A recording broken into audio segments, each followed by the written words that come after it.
আমার মোবাইলটা হলো স্যামসাং, আর অন্যটা যে শো করেছে সেটা হলো আইফোন। আইফোনকে আমি ব্যবহার করি স্যামসাং। ওনারা কে কি দেখালো ওনাদেরকে জিজ্ঞেস করবেন what ever the dialogue.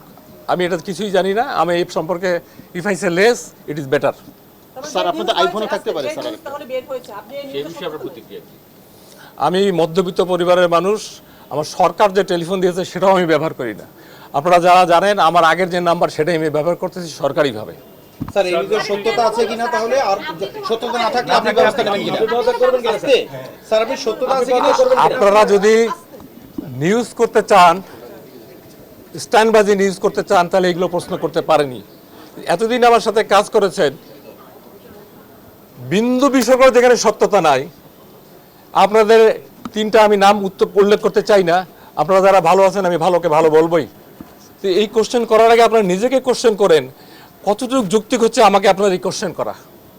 Sir আপনি দেশের জনপ্রশাসন সচিব, সাধারণ বিষয় না, সিনিয়র সচিব, আপনাকে নিয়ে এত বড় একটা অভিযোগ, আপনার এখানে অবস্থান কি? আপনি কি কোনো পদক্ষেপ নেবেন সরকারের সাথে এই বিষয়ে? আপনার কোনো আলাপ স্যার হয়েছে? আপনি স্পষ্ট করা উচিত তো স্যার ব্যাপারটা। স্পষ্ট করা হলো অলরেডি 3টি পদক্ষেপ নেওয়া হয়েছে। এই 3টা চিঠি আমাদের ওয়েবসাইট থেকে নামাই নেবেন। একটা হলো আমরা তথ্য সচিবকে চিঠি লিখেছি এবং সেখানে এই পত্রিকাটার নাম আছে এবং ব্যবস্থা নেওয়ার জন্য সরাসরি সরকারি চিঠি দেওয়া হয়েছে। এটা প্রেস কাউন্সিল আছে, অন্যান্য যা নিয়মকানুন আছে আমার চেয়ে আপনারা ভালো জানেন, তারা ব্যবস্থা নিচ্ছে। 1 2 নম্বর হলো যাকে কেন্দ্র করে এই ভুয়া লোক, তাকে তার বিরুদ্ধে আইনানুগ ব্যবস্থা নেওয়ার জন্য স্বরাষ্ট্র সচিবকে লেখা হয়েছে, যাতে তারা মেবি 1 দিন 2 দিনের মধ্যে তখন আমরা নিউজ করতে পারবেন হি উইল বি অ্যারেস্টেড এবং রিমান্ডে তার চলে যাবে। 3 নম্বর হলো যে ব্যাংকারের অনভিজ্ঞতা অথবা ভুলের কারণে ব্যাংক অ্যাকাউন্টটা খোলা হয়েছিল, বাংলাদেশ ব্যাংকের গভর্নরকে চিঠি দেওয়া হয়েছে। এই ব্যাপারে শুধু ওনার ব্যবস্থাই হবে না, অন্যান্য ব্যাংকেও যাতে এরকম আর কোনো সমস্যা না হয় সেই পদক্ষেপ নেওয়া হচ্ছে।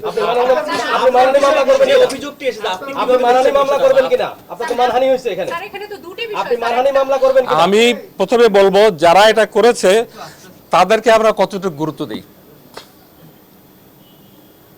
একটা রাস্তা লোক আমি অনেক কথা বলতে পারো, আমি রাস্তা লোকের পিছনে দৌড়াবো না। আবার আমরা সরকারের পজিশন থেকে জনগণের স্বার্থে কাজ করি, যেভাবে আছে সেভাবেই কাজ করব, যতদিন করবো আল্লাহ হায়াতে রেখেছে আমার নিয়মকানুন মোতাবেক। স্যার একটা বিষয় একটু জানি যে আপনি স্যার যেটা বলেন 3টা পদক্ষেপ, সেটা তো আজকের ঘটনা, একটু শুনতে দেন।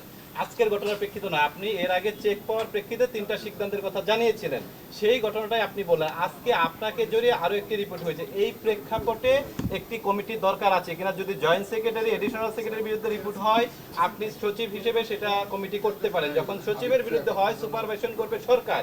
আপনি কি সেই আহ্বানটা করবেন কিনা? এখন অভিযোগটা যিনি করেছেন এই অভিযোগ করে আমার কাছে কোনো বিবেচনায় নাই এবং এই অভিযোগটাকে আমি মূল্যহীন মনে করি। It's a fake news. Thank you very much.